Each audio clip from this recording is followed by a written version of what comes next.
Estaba lavando los platos cuando mi nuera me lanzó una sartén a la cara gritando: «¿Quién lava así? Tú lenta idiota». Mi hijo simplemente subió el volumen del partido de fútbol. Y cuando 5 minutos después el sonido de sirena se detuvo frente a la casa, él corrió a la cocina y se quedó paralizado al verme con el teléfono en la mano y sangre escurriendo por mi mejilla. «Mamá, ¿qué hiciste?», susurró con terror. «Lo que debía hacer hace meses», le respondí. Ese martes cambió mi vida para siempre, pero para entender cómo llegué a ese punto, necesito contarte quién era yo antes de convertirme en una esclava en mi propia casa. Mi nombre es Georgina, tengo 61 años, y durante 35 fui la esposa de un hombre maravilloso llamado Mauricio. Construimos esta casa juntos ladrillo por ladrillo, elegimos cada azulejo de la cocina, pintamos las paredes, plantamos el jardín donde florecían rosas amarillas cada primavera. Mauricio murió hace 4 años de un infarto repentino, y desde entonces esta casa se convirtió en mi refugio y mi prisión. Las paredes guardaban nuestras risas, nuestras discusiones tontas sobre qué programa ver en la televisión, las mañanas donde desayunábamos en silencio simplemente disfrutando la compañía del otro. Después de su muerte, la soledad se instaló como una niebla espesa. Ricardo, mi único hijo, vivía al otro lado de la ciudad con Camila, su esposa de 3 años. Al principio venían a visitarme los domingos, traían pan dulce y se quedaban 1 hora apenas, siempre con prisa, siempre con excusas. Yo entendía, pensaba, son jóvenes, tienen su vida, sus planes, sus sueños. No quería ser la madre pesada que exige atención constante.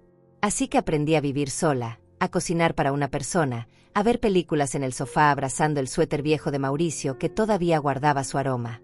Pero hace 8 meses todo cambió. Ricardo apareció un sábado por la mañana con una maleta en cada mano y Camila detrás de él cargando cajas. «Mamá, necesitamos pedirte un favor enorme», dijo con esa sonrisa que solía derretirme el corazón. «Perdimos el apartamento, los precios subieron y no pudimos renovar el contrato. Necesitamos quedarnos aquí solo unos meses, hasta juntar dinero para el depósito de un lugar nuevo. Te lo prometo, será temporal». Miré a Camila que me observaba con esos ojos fríos, calculadores, y algo en mi estómago se retorció. Pero era mi hijo, mi sangre, el niño que había criado sola tantas veces cuando Mauricio trabajaba doble turno. ¿Cómo podía negarle un techo? «Claro, hijo», dije abriendo la puerta completamente. «Esta siempre será tu casa». Camila sonrió entonces, pero no fue una sonrisa cálida. Fue la sonrisa de alguien que acaba de ganar algo. Los primeros días fueron tolerables. Ellos se instalaron en el cuarto de Ricardo, el mismo donde había crecido rodeado de pósters de equipos de fútbol y trofeos de la escuela. Yo seguía con mi rutina, levantándome temprano para preparar café, viendo mis programas de cocina en la televisión, regando las plantas del jardín que Mauricio tanto amaba. Pero poco a poco, tan gradualmente que casi no lo noté, las cosas comenzaron a cambiar. Camila empezó a dejar comentarios. «Georgina, esta casa huele a viejo, deberías ventilar más. Georgina, la comida que haces tiene demasiada sal, así no se cocina. Georgina, tus programas de televisión son aburridos, pon algo que valga la pena ver». Al principio intenté tomarlo como consejos, quizás tenía razón, quizás yo estaba demasiado acostumbrada a mi rutina de viuda. Pero los comentarios se volvieron órdenes. «Lava la ropa, pero separa bien los colores que la última vez arruinaste mi blusa. Plancha las camisas de Ricardo, pero hazlo bien, sin arrugas. Prepara la cena para las 7 en punto, y que sea algo rico, no esas porquerías simples que comes tú». Y Ricardo, mi hijo, el hombre que había prometido cuidarme cuando Mauricio murió, simplemente asentía, miraba hacia otro lado, se escondía detrás de su teléfono o del televisor. Una noche, 2 meses después de que se mudaran, junté valor y hablé con Ricardo a solas. «Hijo, necesito que hables con Camila. Me está tratando como si fuera la empleada de la casa». Él suspiró cansado, como si yo fuera el problema. «Mamá, Camila está estresada, es difícil para ella vivir con su suegra, trata de entenderla. Dale tiempo. Estamos pasando por momentos difíciles económicamente. Solo aguanta un poco más». Aguantar. Esa palabra se convirtió en mi mantra diario. «Aguanta, Georgina, es temporal. Aguanta, es tu hijo. Aguanta, la familia es lo primero». Pero nadie me dijo hasta cuándo debía aguantar. Nadie me dijo que aguantar tenía un precio que se pagaba con dignidad y amor propio. Los meses pasaron y la situación empeoró. Camila ya no pedía, exigía, ya no sugería, ordenaba. Me despertaba a las 6 de la mañana golpeando mi puerta para que preparara el desayuno. Me llamaba a gritos desde su cuarto para que le llevara agua, toallas, el control remoto que estaba a 2 metros de ella. Y lo peor, comenzó a tratarme con desprecio abierto delante de Ricardo, quien cada vez se hundía más en su cobardía, subiendo el volumen del televisor, saliendo a caminar, encerrándose en el baño.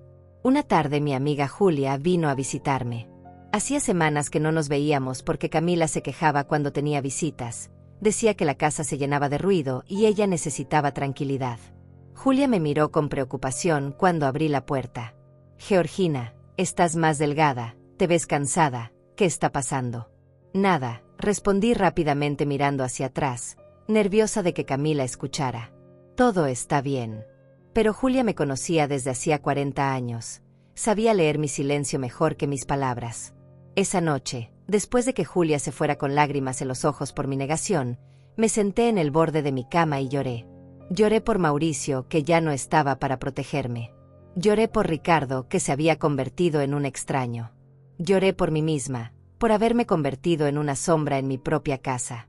Pero todavía no encontraba la fuerza para enfrentar la verdad, para admitir que mi hijo me había abandonado emocionalmente, que su esposa me había convertido en su sirvienta personal.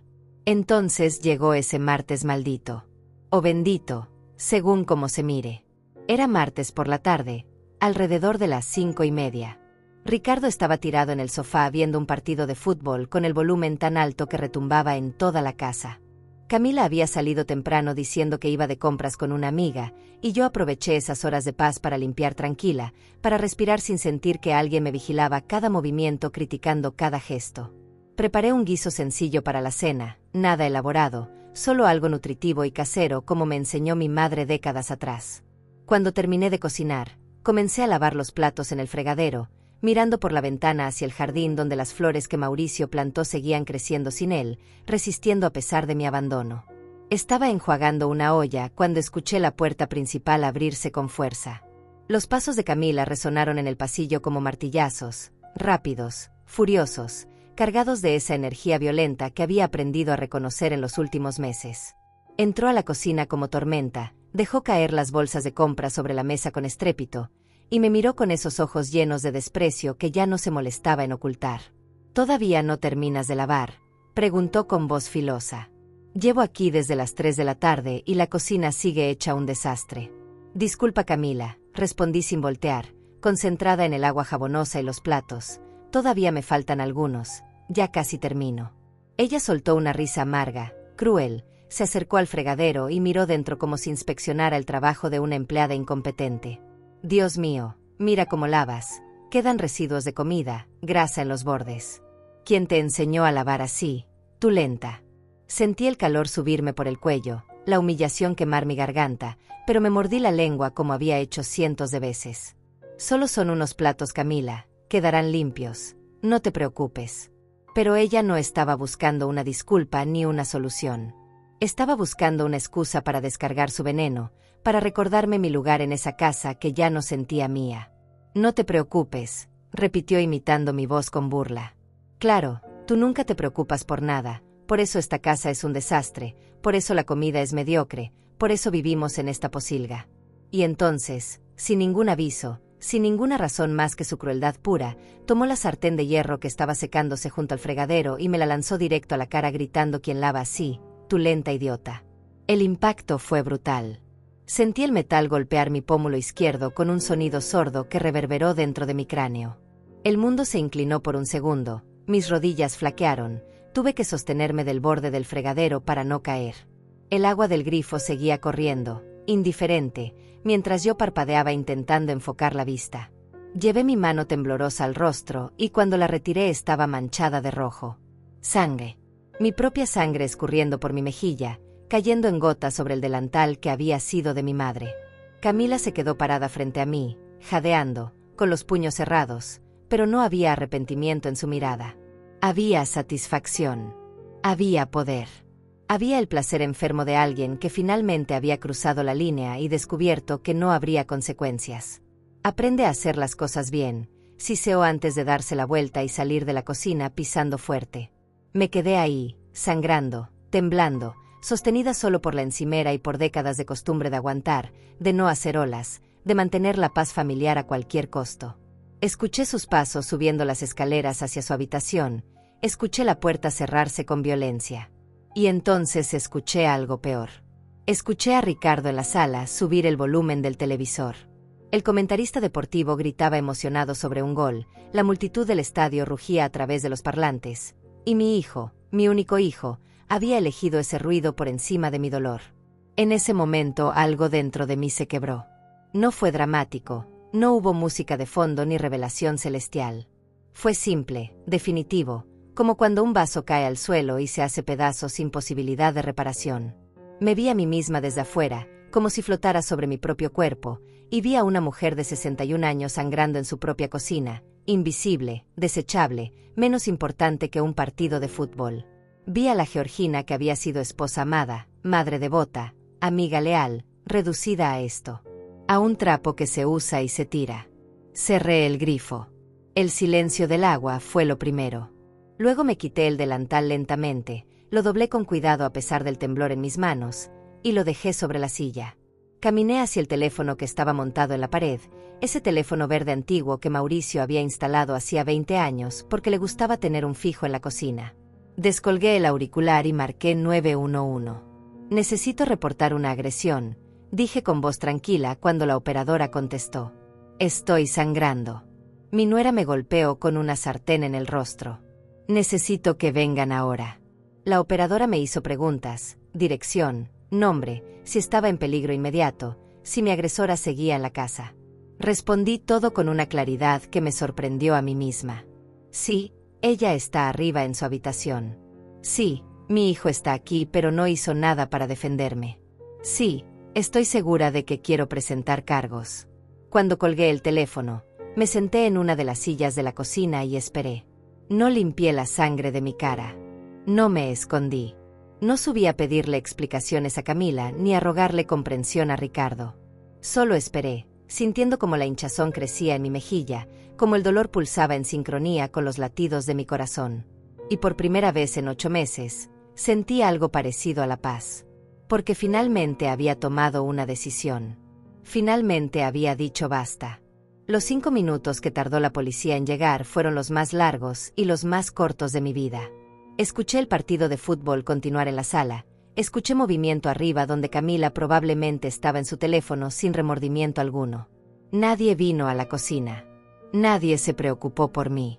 Y eso me confirmó que había hecho lo correcto, que no había marcha atrás, que esta herida en mi rostro sería la última que me permitiría recibir en esta casa. Entonces las sirenas cortaron el aire del vecindario. Primero lejanas, luego cada vez más cerca, hasta que se detuvieron justo frente a mi casa. Las luces rojas y blancas iluminaron las ventanas de la cocina como fuegos artificiales. Y fue entonces cuando escuché los pasos desesperados. Ricardo corrió desde la sala hacia la cocina con el pánico pintado en el rostro.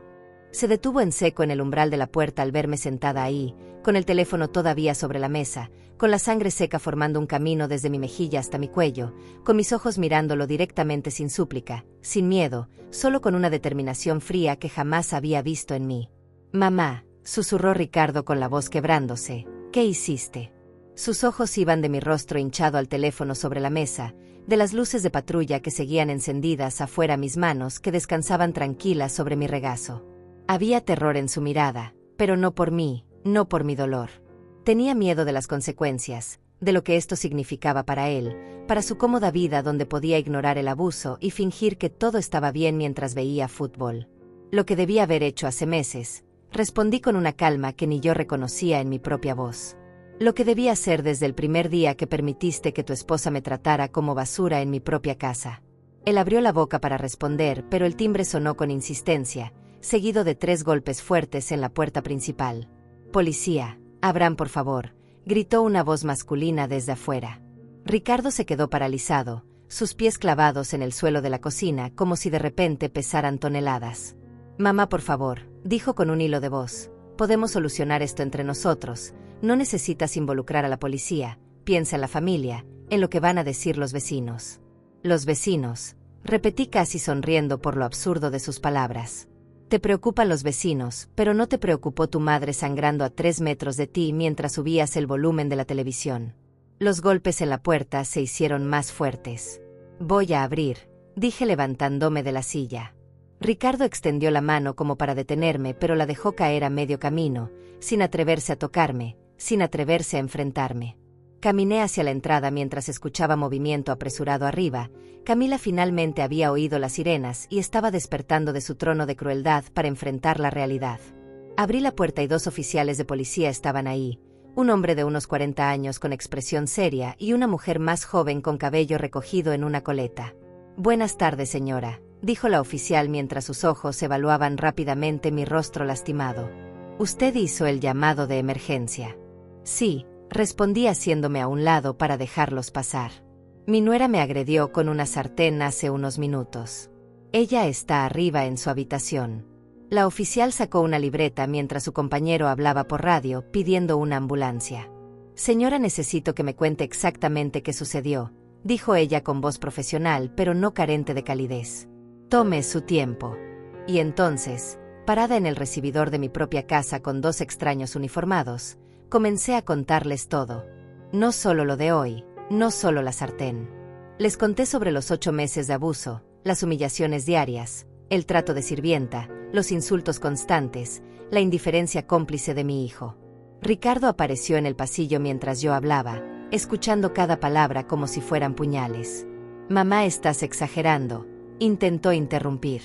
«Camila solo estaba estresada, fue un accidente, ella no quiso». El oficial masculino lo miró con dureza. «Señor, le voy a pedir que no interrumpa mientras su madre declara. Siéntese, por favor». Ricardo obedeció como niño regañado, dejándose caer en el sofá de la sala donde minutos antes estaba cómodamente ignorando mi sufrimiento. Justo entonces Camila bajó las escaleras. Había cambiado su expresión de satisfacción cruel por una máscara de inocencia ofendida. «Oficial, esto es un malentendido», dijo con voz dulce que nunca usaba conmigo. «Tuvimos una pequeña discusión, pero nada grave. Georgina está exagerando todo, ya sabe cómo son las señoras mayores. A veces se confunden, se ponen dramáticas por cualquier cosa». La oficial levantó la vista de su libreta y miró a Camila con escepticismo profesional. «Señora, su suegra tiene una herida abierta en el rostro y una hinchazón considerable. Esto no es dramático, es evidencia de agresión física. Necesito que venga conmigo para tomarle su declaración». Camila palideció, su máscara comenzó a resquebrajarse. «Esto es ridículo, no pueden arrestarme por una tontería. Ricardo, dile algo, defiéndeme». Pero Ricardo seguía sentado, con la cabeza entre las manos, inútil como había sido durante meses. El oficial masculino se acercó a Camila. «Señora, tiene derecho a permanecer en silencio», comenzó mientras sacaba las esposas. «Todo lo que diga puede ser usado en su contra». Camila retrocedió con los ojos desorbitados. «No pueden hacer esto», gritó perdiendo toda compostura. «Esta vieja loca me provocó, me habló mal, es una amargada que no soporta vernos felices, está celosa porque su hijo me prefiere a mí». Las palabras salieron de su boca como veneno, revelando finalmente su verdadera naturaleza sin filtros ni máscaras. La oficial me miró con comprensión, había visto este patrón antes, sabía reconocer el abuso cuando lo tenía frente a ella. «Señora Georgina», dijo dirigiéndose a mí, «va a necesitar atención médica. La ambulancia está en camino. Mientras tanto, vamos a llevar a su nuera a la estación para procesar los cargos de agresión. Necesito que usted también vaya después para completar su declaración formal y tomar fotografías de sus lesiones como evidencia». Asentí sintiéndome extrañamente liviana a pesar del dolor pulsante en mi rostro. Camila forcejeó cuando el oficial intentó ponerle las esposas, gritando insultos, amenazas, súplicas. Ricardo finalmente se levantó del sofá. «Oficial, por favor, ¿hay alguna forma de resolver esto sin arrestos? Somos una familia, podemos llegar a un acuerdo. Su madre no tiene que hacer esto». La oficial lo miró con una mezcla de lástima y disgusto. «Señor, su madre fue víctima de agresión física en su propia casa. Ella tiene todo el derecho de presentar cargos. Y francamente, por lo que he escuchado, usted debería estar apoyándola en lugar de defender a quien la lastimó. Las palabras cayeron sobre Ricardo como balde de agua fría. Se quedó mudo, avergonzado, pequeño. Sacaron a Camila esposada entre gritos e insultos que hicieron que algunos vecinos salieran a sus ventanas. La señora de al lado, doña Marta, me miraba con preocupación desde su jardín. «Georgina, ¿estás bien?», gritó.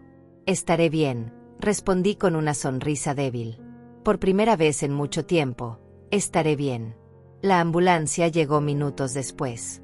Los paramédicos revisaron mi herida, limpiaron la sangre seca, pusieron compresas frías en la hinchazón. Me recomendaron ir al hospital para una evaluación completa y posibles radiografías. Podía haber fractura en el hueso. Acepté todo con docilidad, dejándome cuidar por primera vez en meses. Ricardo se acercó cuando los paramédicos preparaban la camilla. «Mamá, voy contigo al hospital», dijo intentando recuperar algo de dignidad. «No», respondí firmemente. «Has tenido 8 meses para estar de mi lado y elegiste el lado equivocado cada vez. Ahora quédate aquí y piensa en el tipo de hombre en el que te has convertido». Sus ojos se llenaron de lágrimas, pero no dije nada más. Subí a la ambulancia y mientras se alejaba de mi casa, miré por la ventana trasera viendo a Ricardo parado en el jardín, solo, perdido, finalmente enfrentando las consecuencias de su cobardía. En el hospital me trataron con amabilidad. Una doctora joven de cabello oscuro revisó mi herida, tomó radiografías, confirmó que no había fractura, pero sí un golpe severo que dejaría moretones por semanas. Una trabajadora social vino a hablar conmigo, me explicó mis derechos, me ofreció recursos para víctimas de violencia doméstica, me aseguró que había tomado la decisión correcta al llamar a la policía. Cada palabra era un bálsamo para mi alma machacada. Mientras esperaba en la sala de emergencias con una bolsa de hielo en mi rostro, saqué mi teléfono y llamé a Julia. Cuando escuchó mi voz comenzó a llorar antes de que pudiera explicarle todo. «Voy para allá ahora mismo», dijo sin dejarme terminar. «No estás sola, Georgina, nunca has estado sola». Colgué con un nudo en la garganta, pero era un nudo diferente al de los últimos meses. No era de angustia, sino de gratitud, de alivio, de saber que todavía había personas en mi vida que me valoraban. Julia llegó al hospital como huracán de amor y furia. Entró a la sala de emergencias buscándome con la mirada, y cuando me vio sentada en esa camilla con el rostro hinchado y los moretones comenzando a tomar ese color violeta oscuro, corrió hacia mí y me abrazó con tanta fuerza que pensé que me quebraría. «Perdóname», susurró contra mi hombro. «Perdóname por no haber insistido más, por no haber forzado la puerta cuando vi que algo andaba mal». «No, Julia», respondí devolviéndole el abrazo. «Esto no es tu culpa. La única culpable es Camila, y el único cómplice es Ricardo». Se sentó a mi lado sin soltarme la mano mientras yo le contaba todo con detalle. Cada humillación, cada insulto, cada momento en que me sentí menos que humana en mi propia casa. Julia apretaba mi mano con más fuerza con cada revelación, sus ojos brillaban de rabia contenida. «Ese niño», dijo refiriéndose a Ricardo con desprecio. «Ese niño al que cargaste 9 meses, al que criaste sola tantas veces cuando Mauricio trabajaba de noche, al que defendiste de todo y de todos, te pagó así. Te convirtió en su sacrificio para mantener feliz a esa víbora». Tenía razón. Durante años yo había justificado cada acción de Ricardo, había encontrado excusas para su indiferencia, había culpado al estrés, al trabajo, a la vida moderna que vuelve a los hijos distantes. Pero la verdad era más simple y más dolorosa. Mi hijo había elegido su comodidad por encima de mi bienestar. Había elegido evitar conflictos por encima de proteger a su madre. Había elegido ser cobarde. La trabajadora social regresó con papeles para que firmara, documentos oficiales que convertían mi pesadilla privada en un caso legal.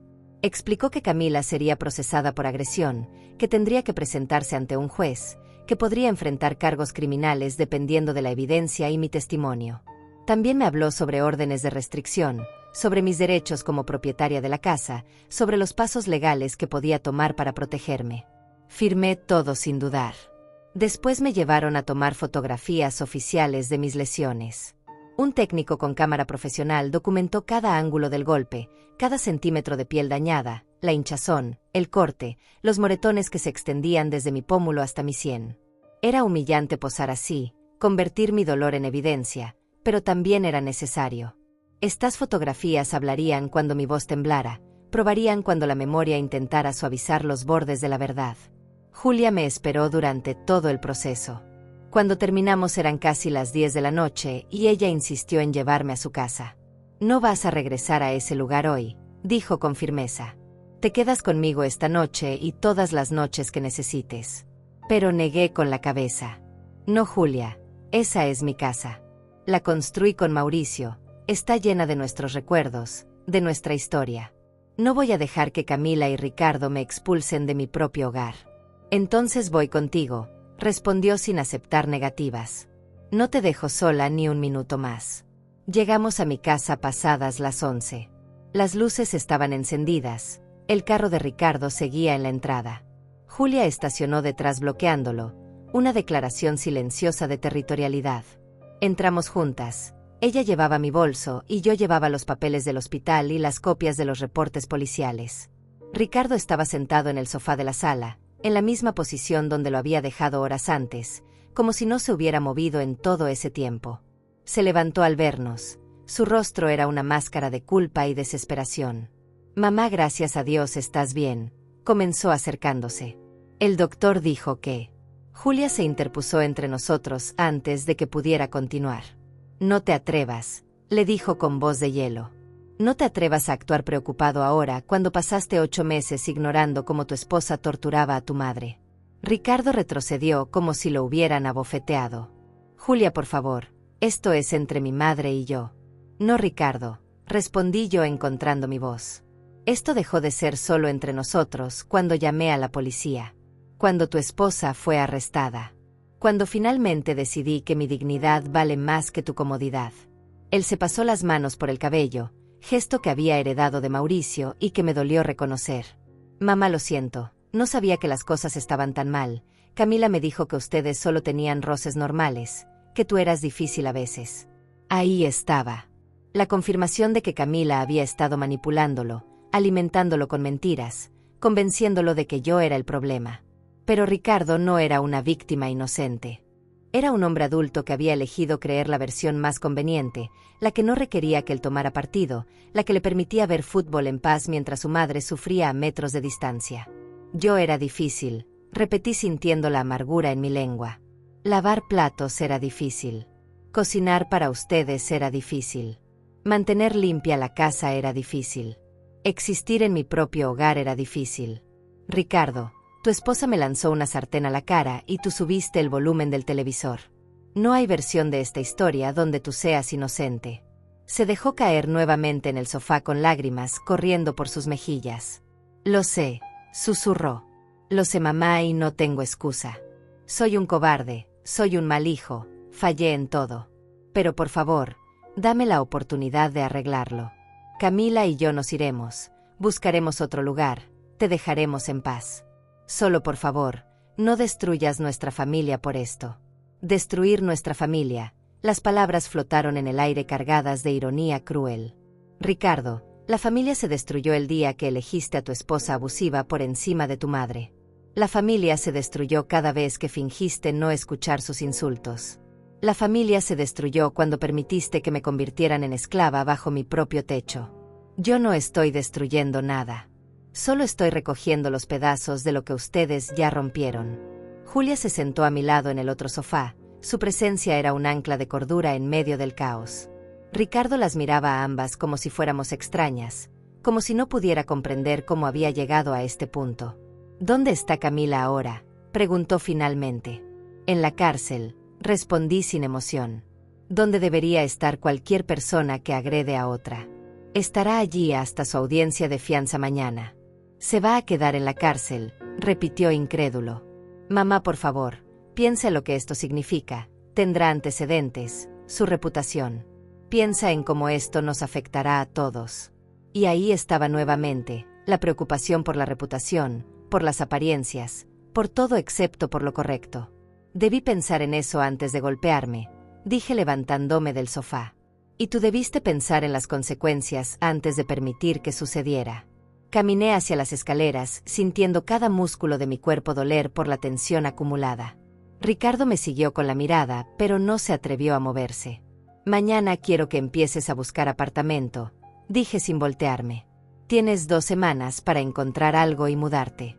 Esta casa es mía, está a mi nombre, y ya no eres bienvenido aquí. Mamá, no puedes. Comenzó, pero lo interrumpí. Sí puedo, Ricardo. Y lo haré. Subí a mi habitación con Julia detrás de mí. Ella cerró la puerta y me ayudó a cambiarme, tratando la hinchazón de mi rostro con cremas que había traído de su casa. Nos acostamos juntas en mi cama como cuando éramos jóvenes y teníamos pijamadas hablando de sueños y futuro. Solo que ahora éramos 2 mujeres de 60 años hablando de supervivencia y renacimiento. ¿Crees que hice lo correcto?, le pregunté en la oscuridad. Georgina, respondió apretando mi mano. Hiciste lo único correcto. Demoraste meses, pero finalmente lo hiciste. Ahora viene la parte difícil. Mantener tu postura, no dejar que la culpa o el amor malentendido te hagan retroceder. Prométeme que no vas a ceder. Te lo prometo, dije sintiendo las palabras como juramento sagrado. Me prometí a mí misma, a Mauricio en el cielo, a la mujer que fui antes de convertirme en víctima. No voy a ceder. Desperté al día siguiente con el rostro pulsando de dolor. La hinchazón había aumentado durante la noche, mi ojo izquierdo estaba parcialmente cerrado y los moretones habían tomado tonos púrpura y amarillo que parecían obra de arte macabra. Julia ya estaba despierta, había bajado a preparar café y cuando subió con 2 tazas humeantes me encontró mirándome en el espejo del baño, estudiando el daño con una mezcla de horror y fascinación. Es peor de lo que pensé, murmuré tocando suavemente la piel inflamada. Julia dejó las tazas en la mesita de noche y se paró detrás de mí, nuestros reflejos lado a lado en el espejo. Es evidencia, dijo con voz firme. Cada moretón es una prueba de que tomaste la decisión correcta. No dejes que la vanidad te haga dudar. Tenía razón. Este rostro golpeado contaba una historia que las palabras nunca podrían capturar completamente. Bajamos juntas a la cocina. Ricardo no estaba. Probablemente había dormido en el sofá o quizás no había dormido en absoluto. La casa se sentía diferente esa mañana. El aire era más ligero a pesar de la tensión, como si las paredes mismas hubieran suspirado aliviadas al ver que finalmente alguien había dicho basta. Preparé huevos revueltos mientras Julia tostaba pan, cayendo en nuestra vieja rutina de décadas de amistad. Ricardo apareció cerca de las 9, demacrado, con ojeras profundas y ropa arrugada. Nos miró desde el umbral de la cocina como si pidiera permiso para entrar a un espacio que ya no le pertenecía. Buenos días, dijo con voz ronca. Necesito hablar contigo, mamá. Es sobre Camila. Su audiencia de fianza es a las 11. Necesito dinero para pagarla. El abogado dice que son $5,000. Dejé el tenedor sobre mi plato con calma deliberada. No, respondí simplemente. Ricardo parpadeó confundido como si hubiera escuchado mal. ¿Cómo que no? Mamá es mi esposa, no puedo dejarla en la cárcel. Entonces usa tu dinero, dije tomando un sorbo de café. Usa tus ahorros, pide un préstamo, vende algo.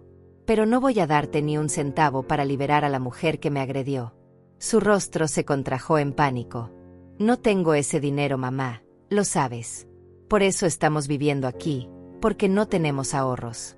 Por favor, después te lo devuelvo, te lo juro. Julia soltó una risa amarga desde su silla. Ricardo, tu madre tiene el rostro destrozado por tu esposa y tú le estás pidiendo que pague su libertad. Escúchate. ¿Tienes idea de lo absurdo que suena eso?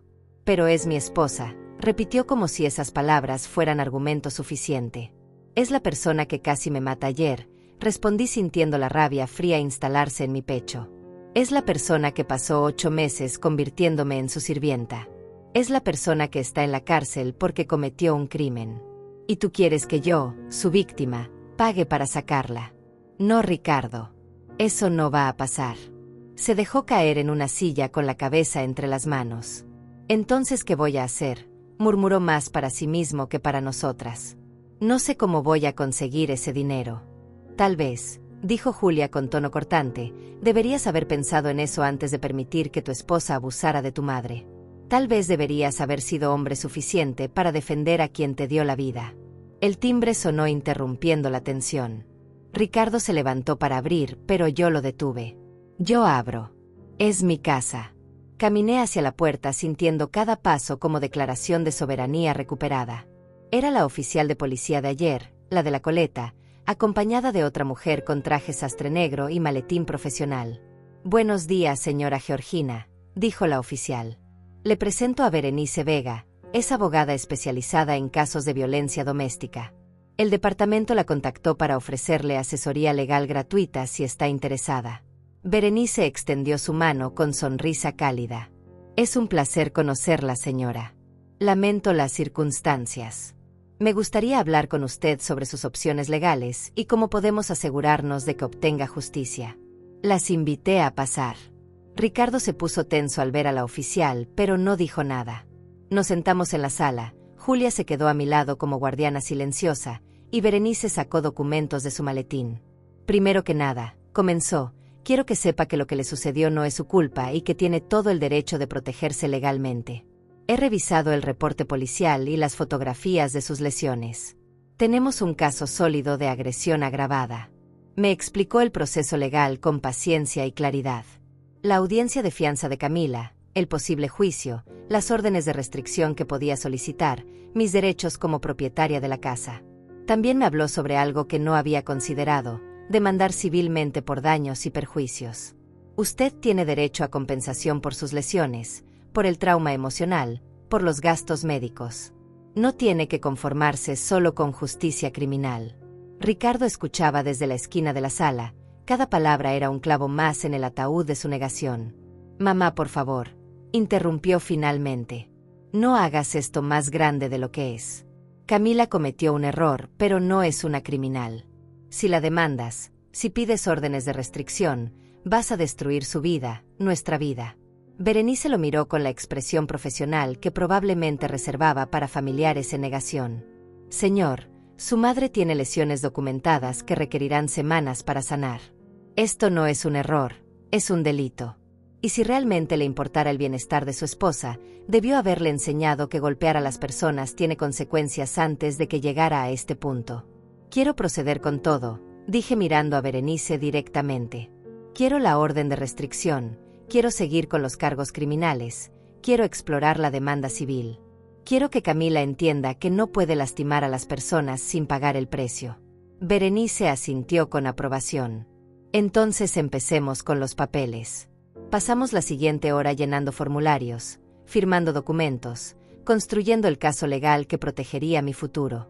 Ricardo se fue en algún momento, escuché la puerta cerrarse con fuerza, el motor de su carro arrancando con rabia impotente. Probablemente iba a buscar la forma de conseguir dinero para la fianza de Camila, probablemente llamaría a familiares, amigos, cualquiera que pudiera ayudarlo a rescatar a su esposa de las consecuencias de sus propios actos. Cuando Berenice y la oficial se fueron, me quedé sentada en la sala sintiendo el peso de las decisiones que había tomado. Julia preparó más café y se sentó a mi lado en silencio comprensivo. ¿Crees que soy mala persona?, le pregunté. Por seguir adelante con todo esto, por no perdonar, por no ser la madre comprensiva que perdona cualquier cosa. Georgina, respondió tomando mi mano, ser buena persona no significa ser alfombra.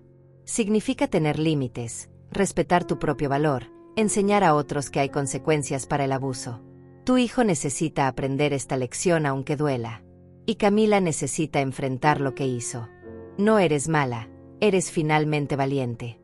Sus palabras fueron bálsamo, pero la culpa todavía mordía los bordes de mi determinación.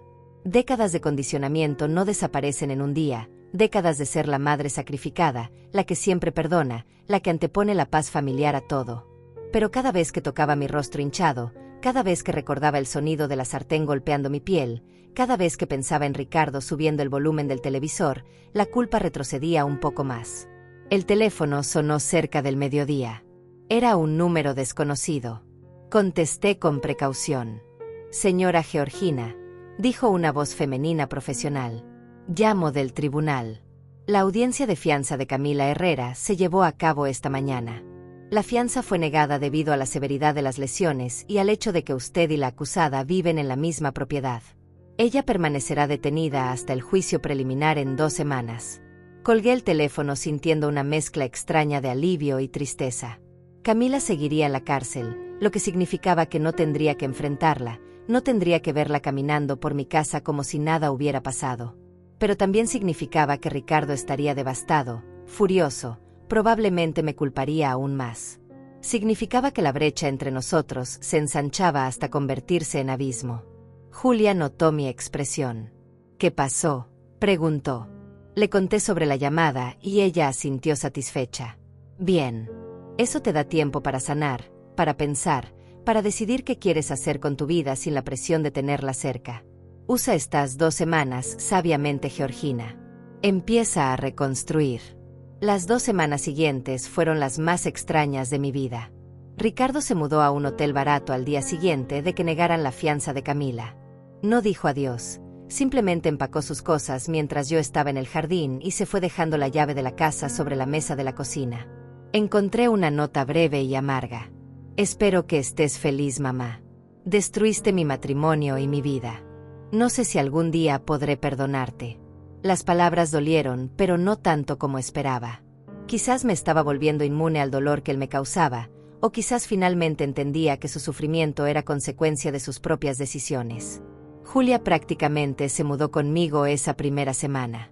Dormía en el cuarto de huéspedes, cocinábamos juntas, veíamos películas viejas en las noches, hablábamos sobre todo y nada. Era como regresar a tiempos más simples, cuando éramos jóvenes y el mundo parecía lleno de posibilidades infinitas. Una tarde, mientras preparábamos galletas de avena como solíamos hacer décadas atrás, me preguntó qué pensaba hacer con la casa. No lo sé, admití espolvoreando harina sobre la masa. Esta casa tiene tantos recuerdos de Mauricio, de cuando Ricardo era niño, de toda una vida. Pero también está contaminada ahora con lo que pasó. No sé si puedo seguir viviendo aquí sin recordar cada día la sartén, los insultos, la traición. Julia amasó en silencio por un momento antes de responder. Entonces véndela. Comienza de nuevo. Los recuerdos buenos los llevas en el corazón, no necesitas estas paredes para conservarlos. La idea me aterraba y me emocionaba al mismo tiempo. Vender la casa significaba cerrar un capítulo completo de mi vida, soltar el pasado, admitir que Georgina, la esposa de Mauricio, Georgina, la madre de Ricardo, ya no existía.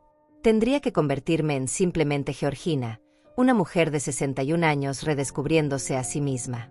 Pero también significaba libertad, la posibilidad de crear un espacio nuevo sin fantasmas de abuso, sin ecos de dolor. Berenice vino a visitarme 3 días después con más documentos y noticias. La orden de restricción había sido aprobada.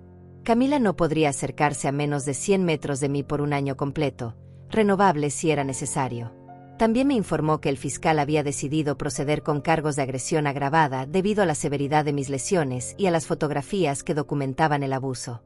Si era declarada culpable, Camila podría enfrentar hasta 3 años de prisión. 3 años, repetí sintiendo el peso de esas palabras. Berenice asintió mientras organizaba papeles sobre mi mesa de comedor. Sé que suena severo, pero la ley toma en serio la violencia doméstica, especialmente cuando involucra a personas vulnerables. Usted es una mujer mayor, ella es más joven y físicamente más fuerte. El juez considerará eso como agravante. Además, hay patrón de abuso documentado gracias a su testimonio sobre los meses previos. Me sentía dividida. Parte de mí quería justicia, quería que Camila pagara por cada humillación, cada insulto, cada momento de terror que me hizo vivir. Pero otra parte, la parte que había sido madre y esposa durante décadas, se encogía ante la idea de ser responsable de que alguien pasara años en prisión. Berenice debió notar mi conflicto porque puso su mano sobre la mía con gesto comprensivo. Georgina, lo que usted siente es normal. Las víctimas de abuso frecuentemente sienten culpa por las consecuencias que enfrentan sus agresores. Pero necesito que entienda algo fundamental. Usted no es responsable de las consecuencias. Camila es responsable. Ella eligió golpearla. Ella eligió abusar de usted durante meses. Las consecuencias son el resultado natural de sus decisiones, no de las suyas. Usted solo está eligiendo no ser víctima nunca más. Sus palabras resonaron profundamente. Tenía razón. Yo no lancé la sartén, yo no grité los insultos, yo no creé esta situación. Solo estaba defendiéndome, protegiendo mi dignidad, reclamando mi derecho a vivir sin miedo en mi propia casa. Si eso resultaba en consecuencias severas para Camila, era porque sus acciones las ameritaban. Esa noche recibí la primera llamada de Ricardo en días. Su voz sonaba cansada, derrotada. Mamá, comenzó sin saludos ni preámbulos. Hablé con el abogado de Camila. Dice que si retiras los cargos y aceptas llegar a un acuerdo, ella podría salir con libertad condicional y servicios comunitarios. Sin récord criminal, sin juicio, sin prisión. Por favor, piénsalo. Sé que estás enojada, pero 3 años de cárcel es demasiado. Respiré profundamente antes de responder. Ricardo, tu esposa me lanzó una sartén a la cara. Pasé 8 meses siendo abusada en mi propia casa.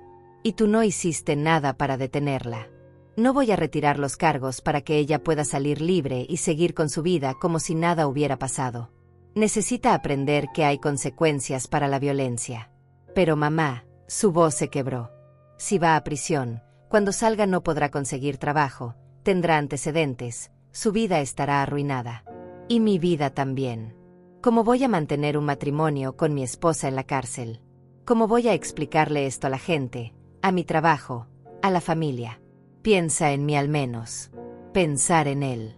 Siempre se trataba de él, de su comodidad, de su conveniencia. Ricardo, respondí sintiendo la frialdad instalarse en mi voz.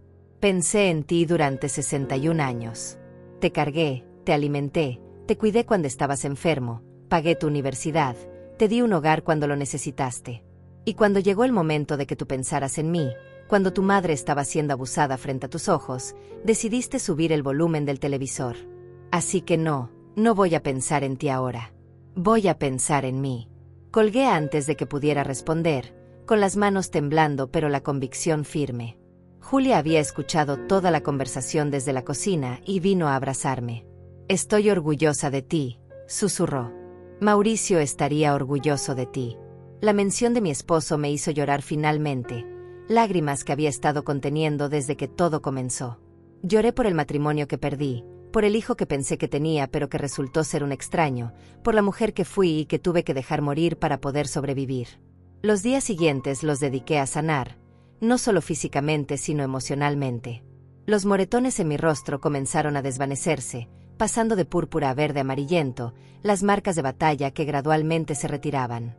Comencé a hacer cosas que había olvidado que me gustaban. Leí libros que llevaban años en mi mesa de noche esperando atención. Pinté acuarelas como solía hacer antes de casarme. Llamé a viejas amigas que había descuidado durante los años de cuidar a Mauricio y luego durante los meses de sobrevivir a Camila. Una de esas amigas, Paloma, vino a visitarme y se horrorizó al escuchar mi historia. Georgina, dijo con indignación ardiente. Debiste llamarme, debiste decirme algo. Nunca te hubiera dejado sola en esto. Le expliqué que la vergüenza me había mantenido callada, el miedo de que me juzgaran por no poder controlar mi propia casa, por criar un hijo que me traicionó. Paloma me tomó de las manos con firmeza. La vergüenza nunca debe ser del abusado, solo del abusador. Recuerda eso. Durante esa semana también comencé a explorar opciones para mi futuro. Berenice me puso en contacto con un agente de bienes raíces que vino a evaluar la casa. Vale aproximadamente $350,000, me informó después de inspeccionar cada habitación. Es una propiedad hermosa en buen vecindario, no tendrás problema en venderla rápido si decides hacerlo. La cifra me sorprendió. Mauricio y yo la habíamos comprado por apenas $60,000 30 años atrás. Con ese dinero podría comprar un apartamento más pequeño y todavía me sobraría para invertir, para tener seguridad financiera, incluso para cumplir algunos sueños postergados. Le pedí a la gente que preparara los papeles. Voy a venderla, decidí sintiendo simultáneamente tristeza y liberación. Es hora de empezar de nuevo. El día del juicio preliminar llegó más rápido de lo que esperaba. Me desperté con mariposas en el estómago, esa sensación de anticipación mezclada con miedo que no había sentido en décadas. Julia insistió en acompañarme y Berenice pasó por nosotras temprano en la mañana. En el carro, camino al tribunal, mi abogada repasó conmigo lo que iba a suceder. Este es solo el juicio preliminar, explicó con voz calmada. El juez escuchará los cargos, revisará la evidencia básica y decidirá si hay causa suficiente para proceder a juicio completo. Usted no tiene que testificar hoy, solo estar presente. El edificio del tribunal era imponente, todo columnas blancas y pasillos de mármol que hacían eco con cada paso. Llegamos temprano, pero Ricardo ya estaba ahí, sentado en una banca del pasillo con aspecto demacrado. Había perdido peso, tenía ojeras profundas y su ropa arrugada sugería que no estaba cuidándose. Me vio y se puso de pie inmediatamente. Mamá, dijo acercándose. Por favor, necesito hablar contigo antes de que empiece esto.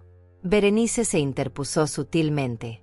Señor, su madre está aquí como víctima en un caso criminal. Cualquier comunicación debe ser apropiada. Ricardo la ignoró, sus ojos fijos en mí con desesperación que rozaba la locura. Mamá, Camila está destrozada. Ha pasado 2 semanas en esa celda, está perdiendo peso, no duerme, llora todo el tiempo. Por favor, retira los cargos. Podemos ir a terapia familiar. Camila puede disculparse, podemos arreglar esto como familia. Terapia familiar.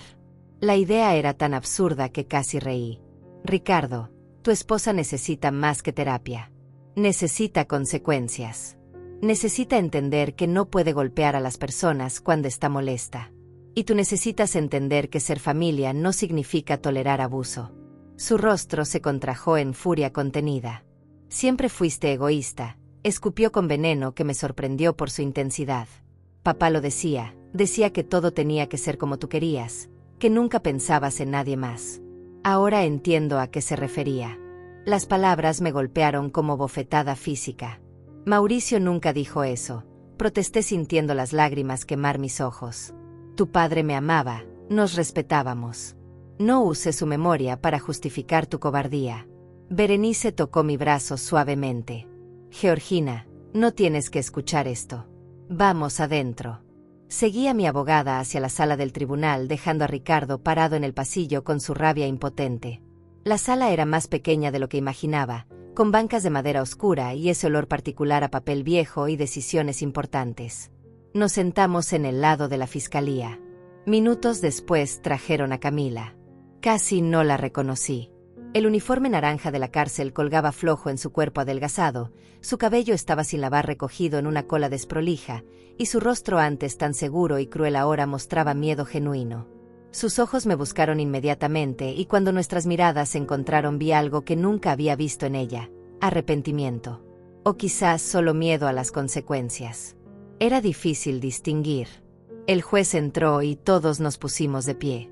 Era un hombre mayor de cabello gris y expresión severa que había visto probablemente miles de casos como este. Se sentó, revisó los documentos frente a él y comenzó. Estamos aquí para el juicio preliminar en el caso del Estado contra Camila Herrera, acusada de agresión agravada. Fiscal, presente su evidencia. El fiscal, un hombre joven de traje gris, se levantó y comenzó a presentar el caso con eficiencia profesional. Mostró las fotografías de mis lesiones en una pantalla grande donde todos podían verlas. Mi rostro hinchado, los moretones púrpura, el corte sangrante, todo magnificado en alta resolución para que no hubiera duda sobre la violencia del ataque. Escuché a Ricardo ahogarse detrás de mí. Quizás era la primera vez que realmente veía el daño, que confrontaba la realidad visual de lo que había permitido. El fiscal leyó el reporte policial, las declaraciones de los oficiales que respondieron a mi llamado, el reporte médico del hospital. Luego presentó algo que yo no sabía que existía: testimonios de vecinos. Doña Marta, mi vecina de al lado, había dado una declaración sobre gritos frecuentes que escuchaba desde mi casa durante meses, sobre cómo me había visto cada vez más delgada y callada, sobre su preocupación que nunca se atrevió a expresar directamente. Otro vecino, don Elías de la casa de enfrente, testificó haber visto a Camila gritarme en el jardín varias veces, tratándome con desprecio visible incluso en público. Cada testimonio era un ladrillo más en el muro de evidencia que aprisionaba a Camila. Su abogado, un hombre de mediana edad con maletín gastado, intentó argumentar que había sido un incidente aislado, un momento de frustración extrema, que mi nuera no tenía historial de violencia. Pero el juez lo interrumpió con voz seca. Consejero, el reporte médico indica lesiones severas. Las fotografías son irrefutables. Y tenemos testimonios de un patrón de comportamiento abusivo. Esto claramente cumple con el estándar para agresión agravada. Se volvió hacia Camila, que estaba pálida y temblando. Señora Herrera, ¿tiene algo que decir antes de que tome mi decisión? Camila se puso de pie con dificultad, sus manos esposadas temblando visiblemente. Su abogado le susurró algo, pero ella negó con la cabeza. Yo, comenzó con voz quebrada que apenas se escuchaba. Yo solo quiero pedirle perdón a Georgina. Sé que lo que hice estuvo mal. Estaba estresada, frustrada con nuestra situación económica, y la pagué con ella cuando no se lo merecía. Lo siento mucho. Por favor, perdóname. Las palabras sonaban ensayadas, desesperadas, calculadas para generar simpatía. Miré su rostro buscando sinceridad genuina, pero todo lo que vi fue miedo a la prisión, miedo a las consecuencias, no verdadero remordimiento por el daño causado. El juez también pareció poco impresionado. Señora Herrera, el estrés financiero no justifica violencia física. Muchas personas enfrentan dificultades económicas sin recurrir a golpear a sus familiares. Su disculpa, aunque apreciada, no mitiga la severidad de sus acciones. Golpeó el mazo con decisión firme. Encuentro causa probable suficiente para proceder a juicio. La acusada permanecerá detenida sin fianza hasta la fecha del juicio, que se fijará en 30 días. Camila se derrumbó llorando. Su abogado intentó consolarla mientras los oficiales la preparaban para llevarla de regreso a la cárcel. Ricardo saltó de su asiento. «Esto es injusto», gritó hacia el juez. «Mi madre está destruyendo nuestra familia por venganza, no por justicia». El juez lo miró con expresión de cansancio infinito, como si hubiera escuchado ese mismo argumento cientos de veces. «Joven, su madre es la víctima aquí. Si alguien destruyó su familia fue su esposa cuando decidió usar violencia. Ahora siéntese o lo haré retirar del tribunal». Ricardo obedeció temblando de rabia contenida. El juez se volvió hacia mí entonces. «Señora Georgina, lamento lo que ha sufrido. El sistema está aquí para protegerla. Si necesita recursos adicionales o apoyo, la trabajadora social del tribunal se pondrá en contacto con usted». Asentí, incapaz de hablar, las emociones atascadas en mi garganta. Berenice me guió fuera de la sala mientras Ricardo intentaba acercarse a Camila, que era escoltada por otro pasillo. Afuera del tribunal, bajo el sol brillante que contrastaba brutalmente con la oscuridad interior, finalmente pude respirar. «Lo hiciste muy bien», dijo Julia abrazándome. «Sé que fue difícil, pero mantuviste tu postura». Berenice revisaba su teléfono con expresión satisfecha. «El fiscal acaba de escribirme. Dice que dado el resultado de hoy, cree que Camila aceptará un acuerdo antes del juicio. Probablemente ofrecerán 1 año de cárcel más libertad condicional a cambio de declararse culpable. Eso nos ahorraría el juicio, pero igual garantiza consecuencias. ¿Qué piensas, Georgina? ¿Estarías dispuesta a considerar un acuerdo?» Pensé en las últimas 2 semanas, en cómo había comenzado a sanar, a reconstruirme, a imaginar un futuro donde no era víctima. Pensé en Camila en esa celda, asustada y arrepentida, o solo asustada de las consecuencias. Pensé en Ricardo y su lealtad mal dirigida, su incapacidad de ver que defender a su esposa abusiva no lo convertía en buen esposo, sino en cómplice. «Sí», respondí finalmente. «Acepto un acuerdo si incluye que ella se declare culpable, cumpla tiempo real en prisión y la orden de restricción permanezca vigente. No quiero verla nunca más en mi vida». 1 semana después del juicio preliminar, Berenice me llamó con noticias. Como predijimos, el abogado de Camila contactó al fiscal para negociar un acuerdo. Están ofreciendo que ella se declare culpable de agresión con circunstancias agravantes a cambio de 18 meses de prisión, 3 años de libertad condicional después de cumplir su sentencia y la orden de restricción permanente. También tendría que asistir a clases de manejo de ira y hacer 200 horas de servicio comunitario una vez que salga. ¿Qué opinas? 18 meses. 1 año y medio. Parecía simultáneamente demasiado y muy poco. Demasiado porque significaba que realmente sería responsable de que alguien pasara tanto tiempo encerrada. Muy poco porque 8 meses de abuso, de humillación diaria, de sentirme menos que humana en mi propia casa, valían más que 18 meses de consecuencias. Pero también sabía que un juicio sería agotador, que tendría que revivir cada detalle doloroso frente a extraños, que Ricardo seguiría presionándome y atacándome durante todo el proceso. «Acepto el acuerdo», dije finalmente. «Pero con una condición adicional. Quiero que Camila escriba una carta pública de disculpa admitiendo lo que hizo, sin excusas, sin justificaciones. Y quiero que esa carta sea parte del registro público del caso». Berenice se quedó en silencio por un momento. «Es una petición inusual, pero no imposible. Déjame negociar con el fiscal. Te llamo en unas horas». 3 horas después mi teléfono sonó. «Lo conseguimos», dijo Berenice con satisfacción en su voz. Camila aceptó escribir la carta como parte del acuerdo. El fiscal dice que ella está desesperada por evitar el juicio, así que accedió a todas las condiciones. La audiencia de declaración de culpabilidad será en 5 días. Después de eso, será transferida a la prisión estatal para comenzar su sentencia. Esos 5 días los pasé en un estado extraño de suspensión emocional. Por un lado, sentía alivio de que todo estuviera llegando a su fin, de que pronto podría cerrar este capítulo y seguir adelante. Por otro lado, la culpa seguía mordiendo los bordes de mi conciencia. Décadas de ser la pacificadora, la que perdona, la que mantiene unida a la familia a cualquier costo, no se borraban fácilmente. Julia me recordaba constantemente que no tenía nada de que sentirme culpable, que estaba haciendo lo correcto, que establecer límites no era crueldad sino amor propio. Durante esos días también recibí la carta de Camila. Llegó por correo certificado, 3 páginas escritas a mano en papel de la cárcel. La leí sentada en mi jardín, entre las flores que Mauricio había plantado y que seguían creciendo tercas a pesar de todo. La carta comenzaba con disculpas que sonaban más genuinas que las del tribunal. Decía que había pasado las últimas semanas reflexionando sobre su comportamiento, que la cárcel le había dado perspectiva sobre lo terrible que había sido conmigo, que no tenía excusas válidas para haber abusado de mi hospitalidad y bondad. Admitía cada humillación, cada insulto, cada momento de crueldad con detalle específico que dolía leer pero que también validaba mi experiencia. No estaba loca, no había exagerado, todo había sido tan malo como lo recordaba.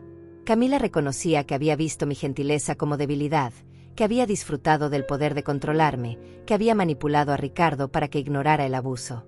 La parte más impactante era donde admitía que había planeado quedarse en mi casa indefinidamente, que nunca tuvieron intención real de mudarse, que esperaban que yo eventualmente muriera y Ricardo heredara la propiedad. Las palabras me golpearon como puñetazos. Habían estado esperando mi muerte. Habían estado contando los días hasta que pudieran quedarse con todo lo que Mauricio y yo construimos. El descubrimiento me dejó sin aliento, validando cada instinto que había tenido sobre su falsedad, sobre sus motivos ocultos. La carta terminaba con una súplica de perdón que sabía que no merecía pero que pedía de todas formas, junto con un reconocimiento de que entendía si nunca podía perdonarla. Doblé la carta lentamente y la guardé en mi bolso. Era evidencia tangible de la verdad, prueba de que no había sido la madre dramática que Ricardo intentaba pintarme. Esa noche se la mostré a Julia, quien la leyó con rabia creciente en su rostro. «Esa mujer es un monstruo», dijo cuando terminó. «Y tu hijo, ay Georgina, tu hijo estaba en esto con ella. Tenían un plan. Estaban esperando que murieras». La realización me enfermó físicamente. Corrí al baño y vomité, mi cuerpo rechazando la toxicidad de la traición. Julia me sostuvo el cabello, me trajo agua, me ayudó a lavarme la cara.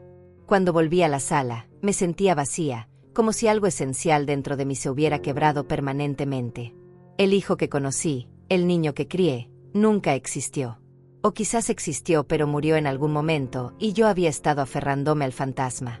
El día de la audiencia de declaración de culpabilidad amaneció gris y lluvioso, como si el cielo llorara por lo que estaba a punto de suceder. Berenice pasó por mí temprano.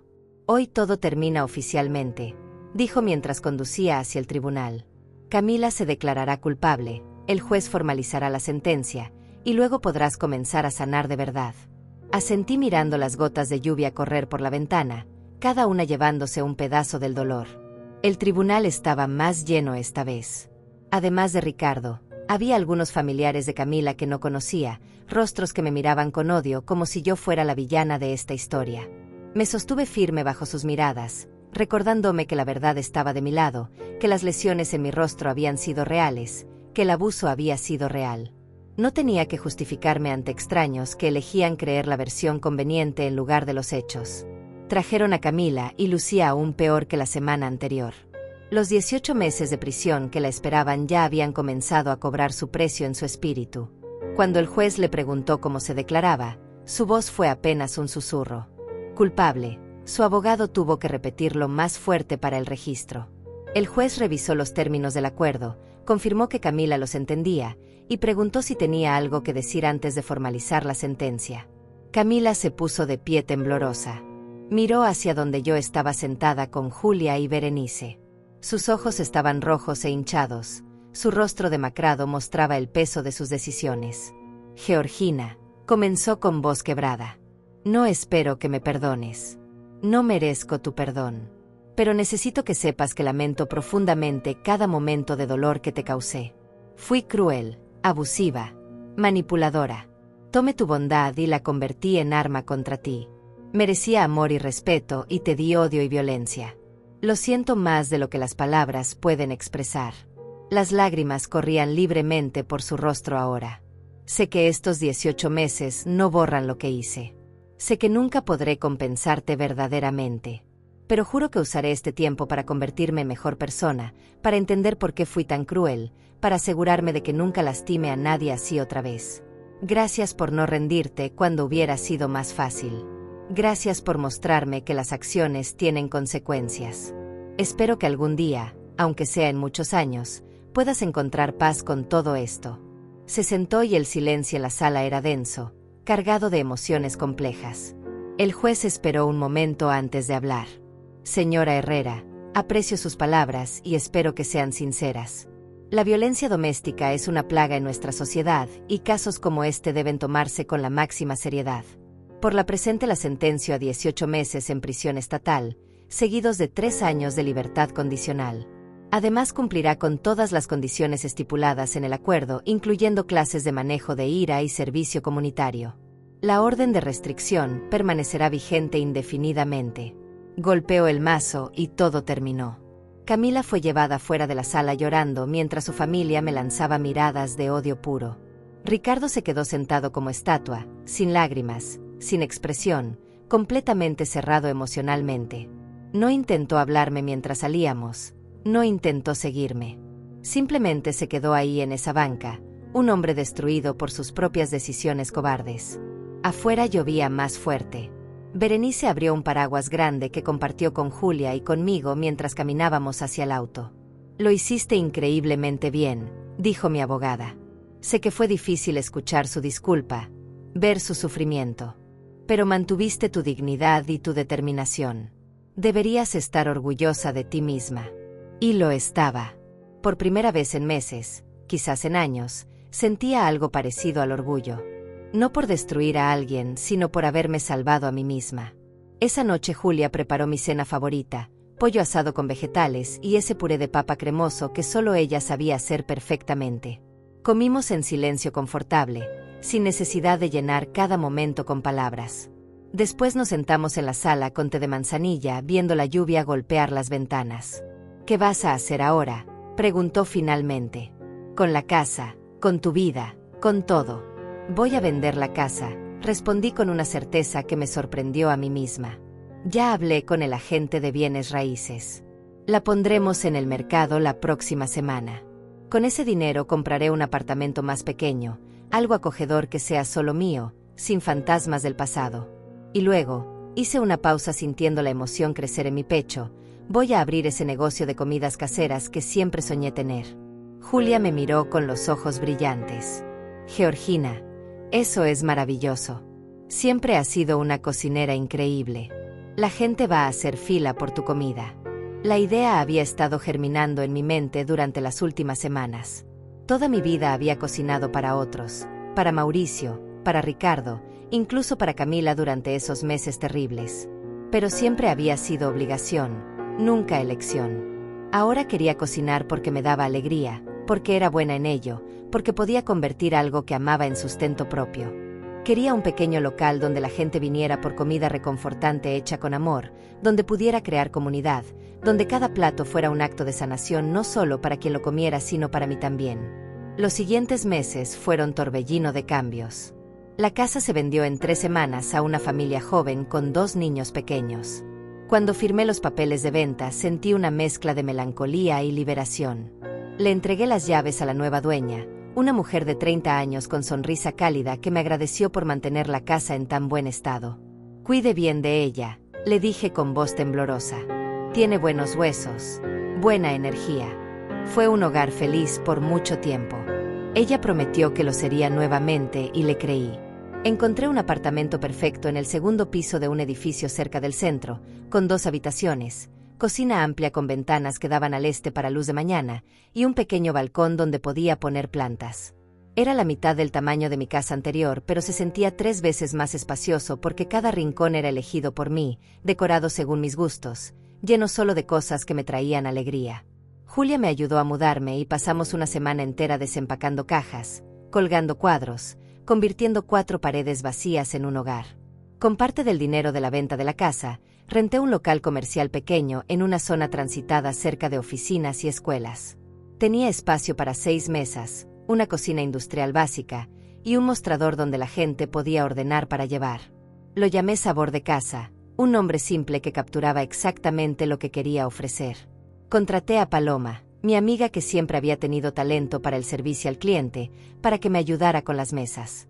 Entre las dos creamos un menú de platos tradicionales, comida que alimentaba el alma tanto como el estómago.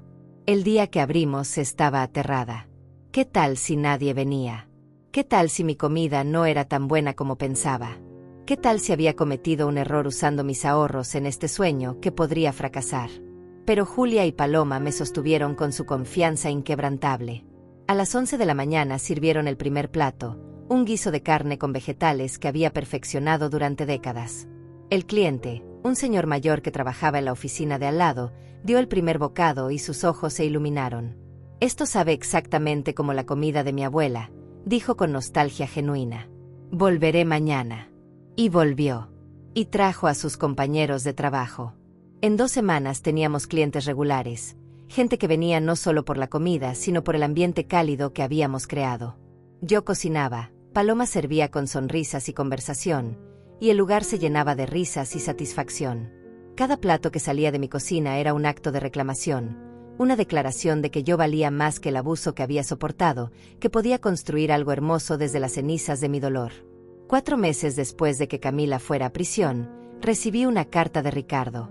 La guardé sin abrir por una semana, aterrada de lo que podría decir, de cómo podría intentar manipularme otra vez.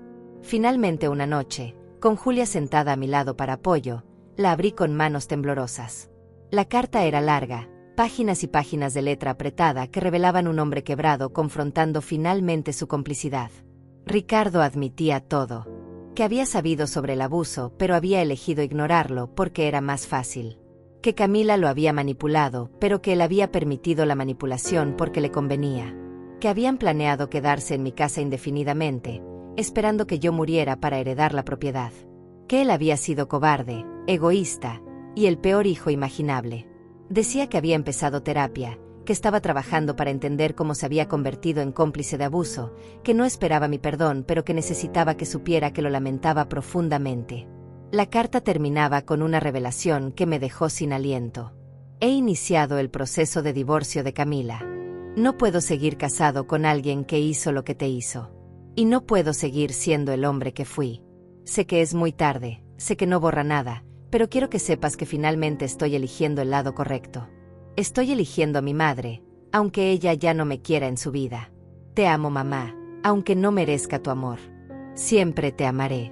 Las lágrimas corrieron por mi rostro mientras doblaba la carta.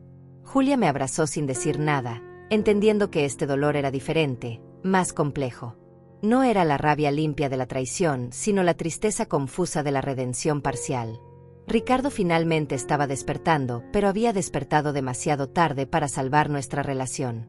El daño estaba hecho, la confianza destruida, y aunque podía perdonarlo eventualmente, sabía que nunca volveríamos a lo que fuimos. Le respondí 3 semanas después. Una carta corta y honesta. Le dije que apreciaba su honestidad, que me alegraba que estuviera buscando ayuda, pero que necesitaba espacio indefinido. Que quizás algún día podríamos reconstruir algo, no la relación madre-hijo que tuvimos, sino algo nuevo basado en respeto mutuo y límites claros. Pero que por ahora, necesitaba concentrarme en mí misma, en mi sanación, en mi nueva vida. Le deseé lo mejor y le pedí que respetara mi necesidad de distancia. No supe si recibió la carta porque no respondió y no lo busqué. Parte de mí esperaba que el silencio significara que estaba respetando mis límites. Otra parte no le importaba de una u otra forma. Había aprendido que podía vivir sin su aprobación, sin su presencia, sin la validación de ser buena madre. Podía simplemente ser Georgina, y eso era suficiente. 1 año después de la noche de la sartén, organicé una pequeña celebración en mi restaurante.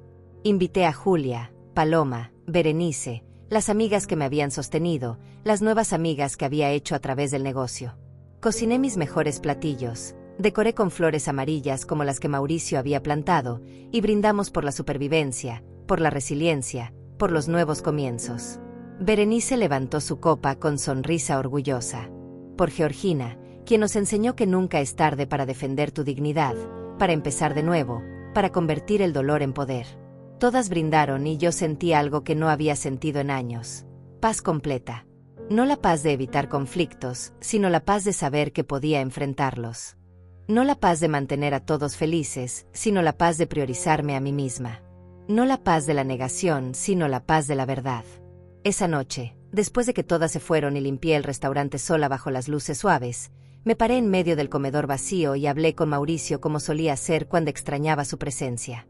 Lo logré, amor, susurré al aire. Sobreviví. Me salvé. Construí algo nuevo. Espero que estés orgulloso. Y en el silencio que siguió, juré que sentí su respuesta en el calor que llenó mi pecho, en la certeza que instaló en mi alma. Había pensado que la vida me había quitado todo ese día cuando Camila me lanzó la sartén. Había pensado que tocar fondo significaba el fin. Pero estaba equivocada. Tocar fondo solo significó que finalmente tenía una superficie sólida desde donde impulsarme hacia arriba. Perdí mi casa, pero gané mi libertad. Perdí a mi hijo, pero me encontré a mí misma. Perdí la familia que conocía, pero construí una nueva de personas que me valoraban genuinamente. A veces los clientes del restaurante me preguntaban mi historia, cómo había llegado a abrir este lugar a mi edad. Les decía que había decidido que nunca es tarde para perseguir sueños, para reinventarse, para elegir la alegría sobre la obligación. No les contaba sobre el abuso, sobre la traición, sobre las cicatrices que todavía llevaba no solo en mi rostro sino en mi corazón. Esa historia era mía, mi lección privada sobre la fuerza que no sabía que tenía hasta que no tuve otra opción más que encontrarla. Ahora, cada mañana me despierto en mi apartamento lleno de luz y elijo gratitud. Gratitud por haber sobrevivido, por haber tenido el valor de llamar a la policía ese día, por cada persona que me apoyó en el camino. La vida no me quitó todo. La vida me quitó lo que necesitaba perder para poder descubrir quién era realmente debajo de todas las etiquetas de esposa, madre, víctima. Soy Georgina. Tengo 62 años. Soy sobreviviente, empresaria, amiga leal, y finalmente, gloriosamente, completamente mía. Y esta vez, nadie me la quitará otra vez.